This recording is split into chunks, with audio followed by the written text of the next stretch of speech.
Good morning students. अब मैं start करने जा रहा हूँ चैप्टर नंबर 3। चैप्टर नंबर 3 बहुत इंटरेस्टिंग चैप्टर है। इस चैप्टर में हम पढ़ेंगे integration of product of two functions, यानी दो फलनों के गुणन का समाकलन। दो फंक्शंस के प्रोडक्ट का फॉर्मूला निम्न है। ये फॉर्मूला आपको दिखाई दे रहा है। मान लो मैंने दो फंक्शन मान लिए हैं u और b। u को फर्स्ट मान लिया है, v को सेकंड मान लिया है। तो इसका रूल होता है integration u into b d x बराबर u एज इट एज रखते हैं, b का इंटीग्रेशन माइनस u का डिफरेंशिएशन, b का इंटीग्रेशन और इन दोनों के पूरे का इंटीग्रेशन। या हम इसको फर्स्ट इंटू सेकेंड सरल तरीके से समझ सकते हैं। हम इसको फर्स्ट इंटू सेकेंड के तरीके से integration first into second is equal to first as it is second का इंटीग्रेशन माइनस फर्स्ट का डिफरेंशिएशन, सेकेंड का इंटीग्रेशन, पूरे का इंटीग्रेशन। नोट, फंक्शंस में से किसे फर्स्ट लेना है और किसे सेकेंड लेना है, इसका चुनाव आइलेट के अनुसार किया जाता है। इसका जो चुनाव करते हैं हम आइलेट के अकॉर्डिंग करते हैं। आइलेट क्या होता है? आई माने इन्वर्सियल फंक्शन, एल माने लॉगरिथमिक फंक्शन, ए माने एल्जेब्रिक फंक्शन, टी माने ट्रिग्नोमेट्रिक फंक्शन, ई माने एक्सपोनेंशियल फंक्शन।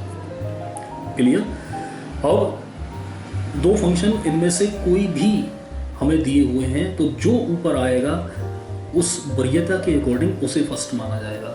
यानी एग्जाम्पल पे आते हैं कि x और sin x दो दिए हुए फंक्शन। x क्या है? एल्जेब्रिक है। sin क्या है? ट्रिग्नोमेट्रिक है। अब एल्जेब्रिक देखें जरा आइलेट में, तो एल्जेब्रिक ऊपर आ रहा है, ट्रिग्नोमेट्रिक नीचे आ रहा है। तो एल्जेब्रिक को फर्स्ट माना जाएगा यानी x को फर्स्ट और sin x को यानी ट्रिग्नोमेट्रिक को सेकेंड। मैंने एक्सप्लेन भी कर दिया। यहाँ x एल्जेब्रिक तथा sin x ट्रिग्नोमेट्रिक फंक्शन है, अतः आइलेट के अनुसार एल्जेब्रिक ट्रिग्नोमेट्रिक से ऊपर है, अतः x को फर्स्ट और sin x को सेकंड माना गया है। पूरी एक्सरसाइज फर्स्ट इंटू सेकंड पर ही आधारित है। अब आते हैं एक्सरसाइज 3.1 पर और पहला सवाल हमें दिया हुआ है integration x into cos x. सबसे पहले सॉल्यूशन डालेंगे और हम इसे उतारेंगे x into cos x. Clear? अब यहाँ दो फंक्शन है, दोनों के बीच में साइन कोई नहीं है या मल्टीप्लाई का है, तो याद रखिए फर्स्ट इंटू सेकेंड अप्लाई होगा। लेकिन शर्त ये होनी चाहिए कि दो फंक्शन अलग अलग होने चाहिए। जैसे ये एल्जेब्रिक है और ये ट्रिग्नोमेट्रिक है।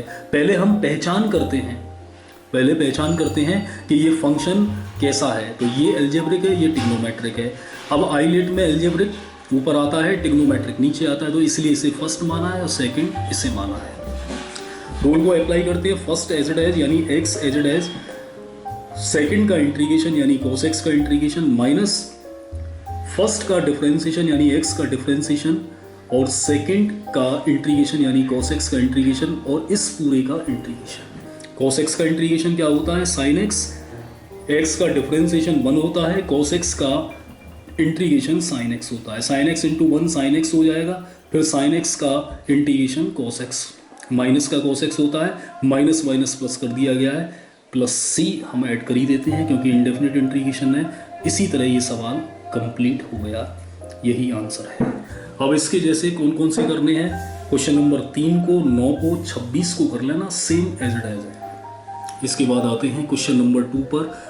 ये थोड़ा अलग तरह का दिया हुआ है और आपको साफ दिखाई दे रहा है। इसमें 3 दे रखे हैं, 1 2 3, लेकिन 3 का कोई रूल नहीं होता है। मैं बताता हूँ कैसे होगा। सॉल्यूशन उतारो।